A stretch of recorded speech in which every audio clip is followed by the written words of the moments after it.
भारत इस समय बहुत ही तेजी से डेवलपमेंट कर रहा है। हमारे यहाँ पर इंडस्ट्रियलाइजेशन बहुत ही तेजी से हो रही है। देश में मैन्युफैक्चरिंग बढ़ रही है। लगातार नई नई फैक्ट्रीज और कई सारे मैन्युफैक्चरिंग प्लांट लगाए जा रहे हैं। लेकिन इसका ये मतलब नहीं है कि भारत एनवायरनमेंट को सबसे ज्यादा नुकसान पहुंचा रहा हो। इसको लेकर एक नई रिपोर्ट सामने आई है जिसने पूरी दुनिया को चौंका दिया है, क्योंकि इस रिपोर्ट से साबित होता है कि अमेरिका, चाइना, कनाडा और जापान जैसे ये सारे देश क्लाइमेट चेंज और ग्लोबल वार्मिंग के लिए चिंतित होने की बस एक्टिंग करते हैं, लेकिन इसके ऊपर एक कॉन्क्रीट एक्शन नहीं लेते हैं। और वो एक्शन लिया है भारत ने।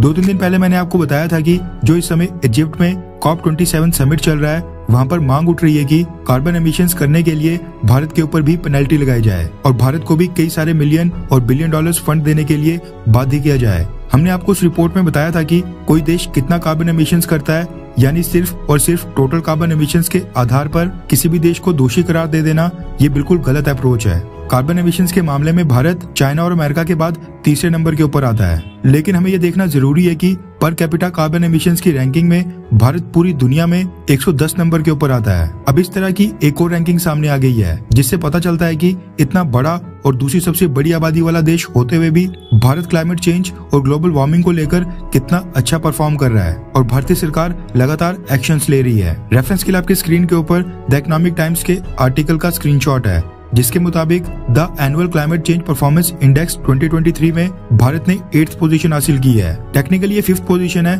जो मैं आपको आगे चलकर एक्सप्लेन करूंगा। लेकिन उससे पहले आपको बता दूं कि German watch, new climate institute और द क्लाइमेट एक्शन नेटवर्क, ये 3 संस्थाएं मिलकर ये चेक करती हैं कि कौन सा देश अपनी कार्बन एमिशंस को साल 2030 तक कम करके आधा करने के लिए कैसा परफॉर्म कर रहा है और कौन सा देश ज्यादा रिजल्ट ओरिएंटेड स्टेप्स उठा रहा है, ताकि 1.5 डिग्री सेल्सियस के गोल को अचीव किया जाए और क्लाइमेट चेंज को डेंजरस लेवल के ऊपर पहुंचने से पहले ही रोक लिया जाए। ये तीनों संस्थाएं इस रैंकिंग के लिए कार्बन एमिशंस में दुनिया के टॉप 60 देशों को कंसीडर करती हैं, जो दुनिया भर की टोटल कार्बन एमिशंस का 92% खुद ही करते हैं। और इनकी रैंकिंग्स को दुनिया भर में मीडिया कवरेज मिलती है। टॉप रैंकिंग्स में आने का मतलब है कि वो देश कार्बन एमिशंस कम करने के लिए सबसे अच्छा काम कर रहा है, यानी सीरियस है। और 40s, 50s और 60 के करीब रैंकिंग होना ये दर्शाता है कि वो देश सबसे घटिया काम कर रहा है और आज भी अपनी कार्बन एमिशंस कम करने के लिए पर्याप्त एक्शन बिल्कुल नहीं ले रहा है, यानी बिल्कुल भी सीरियस नहीं है। इस साल की जो climate change performance index 2023 rankings है, उसमें भारत को 8th पोजीशन मिली है। इसका मतलब है कि भारत अपनी कार्बन एमिशंस कम करने की दिशा में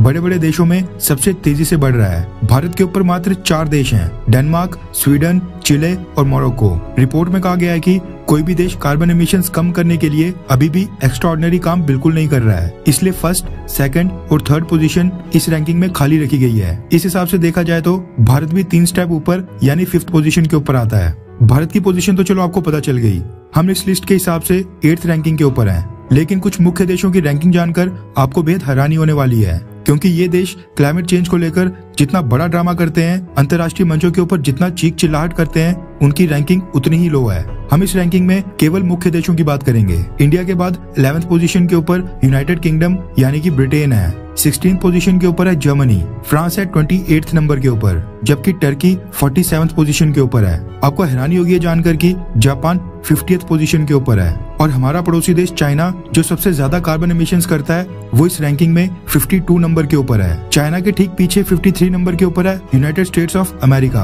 आप सोचिए कि Joe Biden administration climate change और ग्लोबल वार्मिंग को लेकर कितने बड़े बड़े वादे करता है, लेकिन उसकी रैंकिंग 60 में से 53 नंबर की है। अमेरिका के बाद ऑस्ट्रेलिया की रैंकिंग है 55, जबकि कनाडा 58th पोजीशन के ऊपर है। रशिया 59 के ऊपर है, जबकि सऊदी अरब 62 पोजीशन के ऊपर है और लास्ट में ईरान 63rd पोजीशन के ऊपर है। भारत, जर्मनी और ब्रिटेन के बारे में कहा जा सकता है कि हम सबसे अच्छा काम कर रहे हैं और इनमें भी टॉप के ऊपर है इंडिया। हम तीनों देशों को ग्रीन जोन में रखा गया है। फ्रांस भी अच्छा परफॉर्म कर रहा है, लेकिन उतना नहीं, इसलिए फ्रांस को येलो जोन में रखा गया है। लेकिन Japan, China, Australia, America, Canada, Russia, Saudi Arab, Iran, ये सभी देश रेड जोन में रखे गए हैं, जिसका मतलब है कि कार्बन एमिशंस को कम करने के लिए ये देश ना के बराबर एक्शन ले रहे हैं। यानी कि आने वाले सालों में इन देशों की कार्बन एमिशंस उतनी तेजी से नीचे नहीं आने वाली है जितनी तेजी से भारत, ब्रिटेन या फिर जर्मनी की आएंगी। ये दिखाता है कि ये देश क्लाइमेट चेंज को लेकर कितने ही चिंतित हैं और जो ग्लोबल मंचों के ऊपर